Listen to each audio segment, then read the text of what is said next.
कोई भी कहीं से कॉल करके ये बताए, मैं चैलेंज करता हूँ कि पूरे पाकिस्तान में कहीं किसी होटल पे, किसी ठेले पे काले चने शोरबे वाले कोई पकाता है? अच्छा, इसके क्या विटामिन्स है, इसमें क्या मिनरल्स हैं? बेशुमार फायदे सारे हैं ही इसके। सर फायदे बताएं। सर फायदे बेशुमार हैं। ये आपको एनर्जेटिक करेगा, आपके हड्डियों को, आपके पट्टों को, आपके मैदे को, आपके जिगर को, आपके दिमाग को, आपके असाब को, आपके उजलात को, और हर बीमारी में आपके लिए ये बड़ी कमाल की चीज़। इससे अब हम एक फैक्ट जो है ना वो हम यहाँ पर डिस्कस करते हैं। अब सपोज जैसे एक वीट है जो गंदम है, अगर हम उसके अंदर बात करें तो 70 ग्राम 100 ग्राम की रोटी में जो है 70 ग्राम जो है ना वो कार्बोहाइड्रेट्स, मतलब यानी कि शुगर फॉर्म में मौजूद है। अब फॉर एग्जांपल अगर हम उसमें मिलाते हैं ना ब्रान, ठीक है, अब उसके अंदर 66 ग्राम है, शुगर की बात कर रही हूँ, ठीक है। अगर इसी तरह से अगर हम बेसन की बात कर लें तो उसमें 58 ग्राम शुगर ऑलरेडी मौजूद होती है, तो इसका मतलब इनमें भी शुगर ऑलरेडी मौजूद होती है। अब वो तो जो शुगर है उसकी जो मिकदार है वो तो वहीं की वहीं रही ना, उसमें तो कोई फ़र्क नहीं पड़ा ना। अच्छा, हम क्या समझते हैं कि सिर्फ शुगर इन्हीं चीज़ों से लेंगे तो शुगर होगी? हम अपनी बॉडी के जो वो मेटाबॉलिज्म फंक्शन है ना, हम उसको नहीं समझ रहे। बहुत सारे शुगर के मरीज़ हैं, मीठी चीज़ें सारी छोड़ देते हैं, आप कड़वी चीज़ें लेते हैं ज़्यादा। कड़वी चीज़ें खाने वाले भी तो है ना बेशुमार। वो कहते हैं कड़वी चीज़ें खाएंगे तो ज़ाहिर है हमारा शुगर जो है वो ज़रा उसको कंट्रोल रखेगा, मैनेज करते हैं लोग। करेले का पानी तक जूस निकाल के पीते हैं। जामुन भी इसीलिए खाते हैं लोग, जामुन और चीज़ है, थोड़ा सा कड़वे से भी होता है। नहीं, जामुन कड़वा नहीं होता, करेला तो बहुत ज्यादा कड़वा है ना। करेले का पानी निकाल के जूस निकाल के पीते हैं। अच्छा, नीम का पानी, नीम के पत्ते। अब मैं कहता हूँ कड़वी चीजें खा लो जितनी मर्जी। ये पानी की बोतल है, इसके अंदर अगर शुगर ज्यादा डल गई हुई है तो आप इसमें क्या करें, थोड़ी सी कड़वी चीज़ डाल दें तो बैलेंस हो जाएगा, और कड़वी चीज़ें डाल दें तो मिठास कम होती जाएगी। बट वो जो मिठास कम हुई है तो इसी के अंदर ना, अगर मैं इंटेक करता हूं तो क्या बनेगा, वो तो जानी। अच्छा। दूसरी बात ये है कि अगर हम मीठी चीज़ें सारी छोड़ देते हैं तो जो भी कड़वी, नमकीन चीज़ें, तुर्श चीज़ें जो भी हम इंटेक कर रहे हैं वो हमारे मैदे से खुराक जब जिगर में जानी है, उसने मेटाबोलाइज करना है तो उसने उसको ग्लूकोज में कन्वर्ट करना ही करना है। वो खुद भी सलाहियत रखता है उसको ग्लूकोज में कन्वर्ट करने की। और दूसरी बात यह है कि गंदम जो है वो हाइब्रिड बीज होने के और उसके जो मसाइल आए, उसमें जो बायोलॉजिकल वॉर चल रही है इस वक्त जो हमारे खिलाफ इंसानों में बीमारियां बढ़ाने की और दवाइयां बेचने की, वो एक अपनी जगह पे कायम है। लेकिन अगर हम इसमें चोकर रखते तो वो जो आप 70% की या 60% की बात कर रहे थे उसमें उस चीज़ की, तो हमारा जो फाइबर था, जो हमारा चोकर था, वो किसने ख़त्म करवाया? हमें वो वापस वो हाथ वाली चक्की पे आना पड़ेगा या पत्थर वाली चक्की पे आना पड़ेगा। हम चाइना चक्की पे गए और वो उसमें जब डालते हैं गंदम तो वो इतना ब्रीक क्रश कर देती है। अब कभी छाना है आपने घर में आटा? उसमें तो छान ही कुछ नहीं होता, ऐसे ही होता है। और जब छान होता था तो उस वक्त भी किसी ने माइंड सेट किया हमारे बड़ों का और उन्होंने कहा जी छाननी से इसको छानना है। छानते क्यों थे? वो इसलिए छानते थे कि आटे में सुसरी आ जाती थी छोटे मोटे। अच्छा, और वो उसके लिए छानते थे। और सर और डिटेल में जाएंगे, इसको और डीप बात करेंगे। बहुत इंफॉर्मेशंस जो है, मुझे भी थोड़ी सी चेंजेस आज लगी मेरी इन्फॉर्मेशन में, आपकी भी ऑफ कोर्स इन्फॉर्मेशन बढ़ रही है और आप सीख रहे हैं। आपको पता चलेगा कि आपने अपनी ज़िंदगी में क्या इंटेक लेना है, क्या खाना है, कौन सा गंदम, कौन सा जौ, कौन सा दलिया। ब्रेक के बाद अच्छा, वेलकम बैक। और एक सवाल बड़ा इंपॉर्टेंट बनता है कि लोग अजनास के साथ अजनास खाते हैं, उसका फ़ायदा नुकसान क्या है? कार्ब्स के साथ कार्ब्स खाना। एक वक्त में एक चीज़ पे रहेंगे अगर हम ना, तो हम बहुत अच्छे रहेंगे। हम दो दो तीन तीन चीज़ें इकट्ठी भी खाएंगे, मिक्स भी करेंगे, तो हम अपने लिए कोई ना कोई प्रॉब्लम ज़रूर खड़ी कर रहे हैं। सही, जैसे वही मैंने आपसे सवाल एक बार किया भी था, मैं चाहूँगी इसको ज़रा डिटेल में कहते हैं कि जैसे दाल चावल कॉम्बो पूरी दुनिया में खाया जा रहा है। आप इंडिया चले जाएँ, आप दिल्ली चले जाएँ, पाकिस्तान में रहें, आप यूके जाएँ, अगर दाल चावल है तो वो स्पेशल समझा जाता है। अब ये नुकसानदेह कि नहीं है? देखिए, ये नुकसानदेह है और इसमें से ख़ास तौर पे जो लोग पिच नहीं निकाल रहे वो उससे ज़्यादा नुकसानदेह। नान चने सबसे बड़ी बीमारी नान चने। आपके लाहौरिये कितने टन चने खा जाते हैं, कोई सेक्रेटरी फूड और मिनिस्टर फूड नहीं बता सकता।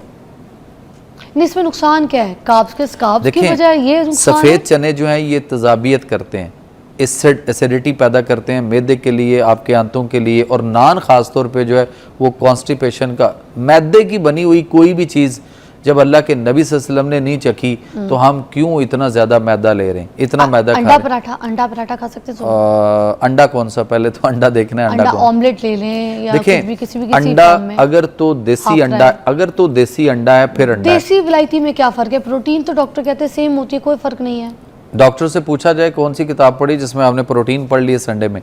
मुझे आप सिर्फ एक चीज़ दीजिए, एक देसी अंडा है और एक विलायती अंडा है। जो विलायती अंडे पे, विलायती मुर्गी के पे जाएगा, फिर वो विलायती डॉक्टर विलायती दवाइयों पे भी पहुंचेगा।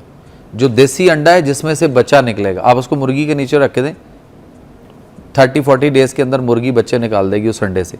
और विलायती अंडे को आप मुर्गी के नीचे 2 महीने रखे ने, एक भी बच्चा निकला, 1 लाख रुपया दूंगा। अच्छा, चने की दाल, गोश्त और चावल, चने की दाल डाल के बनता है ना मोस्टली लोग, ठीक है कुछ हद तक। लेकिन अगर गोश्त जो है मटन को अगर आपने और अच्छा करना है अपनी सेहत के लिए, तो चने की दाल का मतलब है कि आप बेसन मिक्स कर रहे हो गोश्त के साथ। आपको मूंगी की दाल छिलके वाली मूंगी की दाल छिलके वाली और उसके अंदर जो है वो मटन डला हुआ हो, वो खा सकते या देसी मुर्गी डली हुई, उससे क्या फायदा होता है? सर वो दोनों का जो है ना वो आपस के अंदर कॉम्बिनेशन बहुत अच्छा है। मटन, दोनों के मिजाज अच्छे हैं, कॉम्बिनेशन क्या है? दोनों में प्रोटीन है। अच्छा, दोनों प्रोटीन। अच्छा, अगर हम गोश्त ले रहे हैं और उसमें आलू डाल रहे हैं, तो आलू इस वक्त जो है उसके अंदर वो जो है आलू में जो उसकी खाद लग के सबसे ज्यादा खाद अगर किसी फसल अच्छा, मैं पहले दालों को कंफर्म कर लूं कि सर ये आपका ना, मैं जल्दी में चाहिए थी कि जो सवाल हैं वो ज़रा लोगों तक पहुंचे। अच्छा, आप छिलके वाली दाल की आप बात कर रहे थे, वो भी प्रोटीन है। जो आम दाल आप बात कर रहे हैं उसमें भी प्रोटीन है, तो ये फ़र्क क्या आएगा छिलके वाली में और छिलके के बगैर वाली दालों में? देखें, सिर्फ हमने एक प्रोटीन को नहीं देखना कि सिर्फ वो है, दाल के मिजाज को भी देखना है। चने की दाल तजाबियत एसिडिटी करती है, माश की दाल भी बादीपन पैदा करती है, हमें वो भी देखना है। उसकी गैस और ब्लोटिंग और जो मसाइल हमारे डाइजेस्टिव ट्रैक के होंगे उसको भी समझना है। सिर्फ ये नहीं कि किसी ने कह दिया सारी दालों में प्रोटीन है। चने हमें सफ़ेद खाने चाहिए या काले, अच्छा क्या दोनों में। अच्छा, उसमें वाइटामिन भी बताएं कि ऐसे कौन कौन से ऐसे मिनरल्स और वाइटामिन हैं इन दालों में जो आपको लगता है बहुत ज़्यादा इंपॉर्टेंट है, जो लोग खा सकते हैं? तमाम सारी चीज़ें, अगर हमको मल्टीविटामिन टाइप अगर हमको चीज़ चाहते हैं ना, तो काले चने उसके शोरबे वाले बने हों और उसका शोरबा अगर हम इनटेक करें वो सबसे अच्छा है। लेकिन पूरे पाकिस्तान में हम निकलते हैं, पूरा पाकिस्तान विजिट करते हैं, बल्कि इस वक्त पूरा पाकिस्तान देख रहा है। कोई भी कहीं से कॉल करके ये बताए, मैं चैलेंज करता हूँ कि पूरे पाकिस्तान में कहीं किसी होटल पे, किसी ठेले पे काले चने शोरबे वाले कोई पकाता है? अच्छा, इसके क्या विटामिन है, इसमें क्या मिनरल्स हैं? बेशुमार फायदे सारे हैं ही इसके। सर फायदे बताएं। सर फायदे बेशुमार हैं। ये आपको एनर्जेटिक करेगा, आपके हड्डियों को, आपके पट्टों को, आपके मैदे को, आपके जिगर को, आपके दिमाग को, आपके असाब को, आपके उजलात को, और हर बीमारी में आपके लिए ये बड़ी कमाल की चीज़। इसमें होता क्या, मतलब विटामिन कौन कौन से होते हैं? सर सारे विटामिन इसके अंदर हैं। कौन कौन से सर? जितने भी हैं, आपको हर विटामिन इसके अंदर मिलेगा। सारे विटामिन एक चीज में कैसे हो सकते हैं? अल्लाह ताला ने रखे हैं। अब जो आप सफ़ेद चने खाते हैं उसमें सारी की सारी तजाबीत और एसिडिटी है। आप अभी कुर्बानी गुजरी है, आप देख लें। ये तो वैसे हिकमत वाली बात है ना, मैं चाह रही हूँ थोड़ी सी बहुत डिफरेंट, एक ऐसी पढ़ी लिखी बात, क्योंकि आप अमेरिका से पढ़ के आए, वो तालीम जो मैं चाह रही हूँ लोगों तक आए।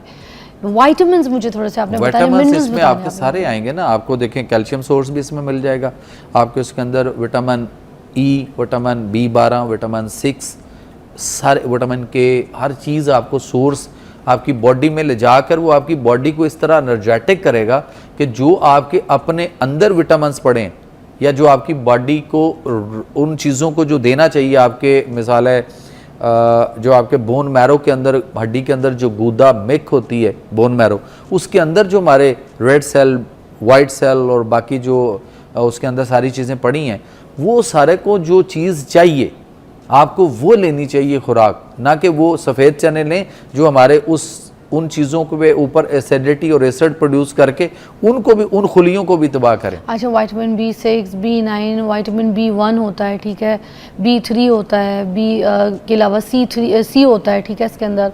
तो इस तरह के जो काले चने के अंदर ये सारी चीजें होती है, मगर वैसे सबके अंदर भी तो कुछ ना कुछ होता होगा, कोई बैलेंस टाइप भी तो होती होगी बाकियों के अंदर कि अगर हम सब चीजों को छोड़ दें, सारी दालों को छोड़ दें और सब काले चने खाते हैं, सबको छोड़ दें। लेकिन इस वक्त पोजीशन ये है कि हर बंदा इस वक्त पाकिस्तान के अंदर, या हर दूसरा बंदा इस वक्त पाकिस्तान के अंदर जो मैदे के मसाइल का शिकार है। सर आप हेल्दी नाश्ता बता दें। हेल्दी नाश्ता ये है कि सुबह जौ का 5 ऑप्शन देनी है आपने मुझे, गरीबों की भी अमीरों की भी हेल्दी नाश्ते की। एक तो तलबीना बनाएं आप सल्लल्लाहु अलैहि वसल्लम। हाँ, ये तो मैं भी खाती हूँ, वाह मेरी बेटी भी खाती है। अच्छा, जायके में भी। उसके बाद हाँ, जो नहीं खाता शुरू कर दे, खुदा की कसम, बड़ा अच्छा। जौ की रोटी, जौ का दलिया, ठीक हो गया। उसके बाद फिर आ गया कि हम फ्रूट्स की तरफ आए। अच्छा, हमें फ्रेश फ्रूट जो सुबह सुबह हाँ लिए जा तो लोग कहते हैं शुगर इंटेक हाई हो जाएगी। मेरी बात सुने, और एसिडिटी मुझे, क्योंकि जितने यहाँ पे लोग आते हैं वो मुझे कहते हैं कि 11 बजे के टाइम पे 10 बजे के टाइम पे ले लें, क्योंकि आप अर्ली राइजर जो लोग होते हैं, जैसे ये भाई हजरात सारे जॉब पे निकलते हैं, सुबह सुबह उठते हैं, तो हमें डॉक्टर्स कहते हैं कि सुबह उठते के साथ ही जो है ना वो अपने अर्ली टाइम पे जो है ना फलों का इस्तेमाल या जूस इस तरह नहीं करना। तो अब आप कह रहे हैं सुबह सुबह जो है फल ले लो। अच्छा, इसकी बता दें आप हमें। मैं अगर किसी दिन मुझे मेरा मूड ना हो कि सुबह कोई लेने का कुछ, तो मैं फल खुद ले लेता हूँ, कोई इशू नहीं है उसका। और तमाम शुगर के पेशेंट तक तमाम फल जो है वो खा सकते हैं, ले सकते हैं, वो भी ले सकते हैं। इवन मैंगो भी दरख्त पे पका हुआ हो तो जितने खाना चाहें हम खा सकते हैं, कोई इशू नहीं उसका भी।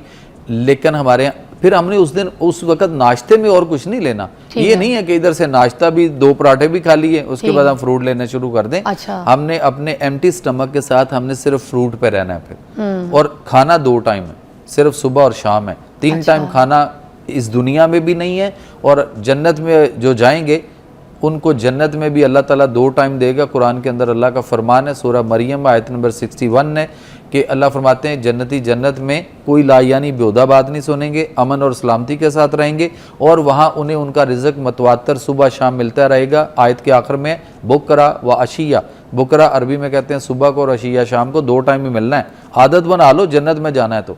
यहाँ तो हम कहते हैं सुबह दोपहर शाम खाना, रात को खाना। मगरिब के बाद अंधेरा होना शुरू हो जाए अगर, और स्याही शुरू हो जाए अगर, ब्लैकिश होना जो बाहर का मौसम है, तो उस वक्त खाना अपने साथ जुर्म है, फिर आपका लिवर फैटी भी आएगा और बेशुमार बीमारियां आएंगी। और हम रात देर तक खाते हैं। की जो बात है वो भी तो हम इसी वक्त जी, वो मगरिब के बाद है।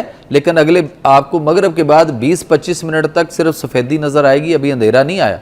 20-25 मिनट के बाद अंधेरा आना शुरू होता है। तो वो जो नमाज पढ़ के बंदा खाना खाता है, अंधेरा तो सर हो जाता है। तो वो फिर अंधेरे के बाद नहीं उसको खाना चाहिए, वो मैं हूँ, आप हूँ, कोई भी हो। इफ्तारियों में मोस्टली तो यही होता है, क्योंकि देखें नमाज की दौड़ होती है। नमाज की दौड़ है ना, आपने कुछ पिया, उसके बाद नमाज पढ़ी, वापस आते आपने नमाज पढ़ ली, उसके बाद खाना खा लें, तो अंधेरा तब तक सर हो जाता है। इतना अंधेरा नहीं होता, अभी हल्का होता है। या अगर वो लेट कर रहा है तो वो कर रहे हैं। अब ये नहीं है कि मैं नमाज में पढ़ के उसके बाद मैं 2 तस्बीह लेके बैठ जाऊँ कि मुझे ये भी करनी है, जिक्र भी पहले करना है, तो फिर अंधेरा तो आ जाएगा, फिर वो मेरे लिए नहीं इंतजार करेगा, वो तो आना ही आना, नेचुरल फैक्ट है।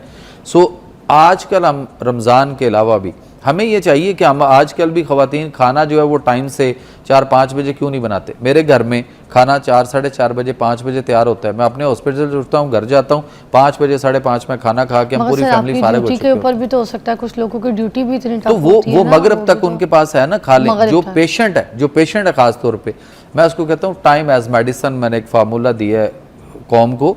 टाइम एज मेडिसन क्या है कि आप सुबह उठें, 1 गिलास गर्म पानी लें और उसको ज़मीन पे उकड़ूं बैठ के, जैसे हम फ्लश पे बैठते हैं ज़मीन पे, पाँव पे, इस तरह से बैठकर 5 मिनट सिर्फ बैठें और गर्म पानी चुस्कियाँ लेके छोटे छोटे सिप के साथ उसको पिएं। 5 मिनट उसी तरह बैठे रहें और उसके बाद उठें और फिर जो भी आपने काम नमाज जो भी करना है करें। और उसके बाद फिर पेशेंट जो हैं ख़ास तौर पे, उनको 10 बजे हम कहते हैं कि आप नाश्ता करें, 10 बजे से पहले नहीं करें। अच्छा, अब जो उखड़ू बैठ के आपने पानी पीने को कहा, वो किस वजह से, उससे क्या होता है? उससे ये होता है कि आपके एक तो बहुत सारे मसाइल, आपका कमर का, मोरों के मसाइल, जोड़ों के मसाइल, घुटनों के मसाइल नहीं होंगे। और दूसरा ये है कि ज़मीन के साथ आप, एक और चीज़ है, ज़मीन के साथ अर्थ करना है। ज़मीन पे नंगे पाँव कब चले थे आप, याद है कोई आपको?